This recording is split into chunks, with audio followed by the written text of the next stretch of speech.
Dans cet exemple 3, nous allons résoudre l'équation différentielle 3y' moins 2y égale 4x exponentielle de 2x avec y de 0 égale 1. Donc ça, c'est bien une équation différentielle du premier ordre, puisqu'on a la dérivée première, et elle est avec second membre, parce que ici, ce n'est pas égal à 0.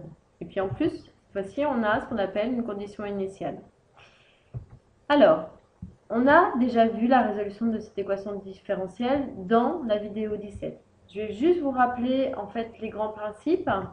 Donc ça, c'était l'exemple 2 pour résoudre cette équation différentielle. Donc en fait, ça se faisait en plusieurs étapes par ce tableau-là, c'est-à-dire qu'on résout déjà l'équation différentielle lorsque c'est égal à 0, donc sans second membre. On faisait cela en notant la solution sous la forme k exponentielle de moins g de t, où g c'était une primitive de b sur a. Donc essayez de le refaire pour voir si vous obtenez la bonne solution. Ensuite, on cherchait une solution particulière de l'équation avec second membre. Et pour obtenir les solutions générales de E, on faisait la somme entre les deux fonctions que l'on avait trouvées précédemment. Donc la solution générale de l'équation sans second membre, elle va s'écrire sous la forme k exponentielle de 2x sur 3. Essayez de retrouver ce résultat. La solution particulière, donc là, allez voir dans la vidéo 17 pour voir quelle était la forme de la solution particulière.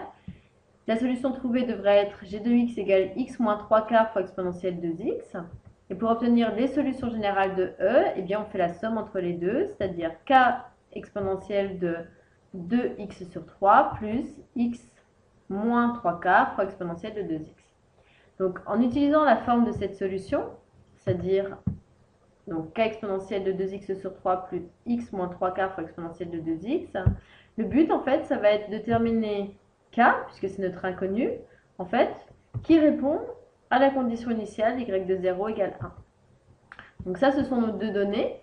Comment on va utiliser la condition initiale? Eh bien, on sait que y de 0 vaut 1, ça veut dire qu'on va remplacer t égale 0 dans la forme de y.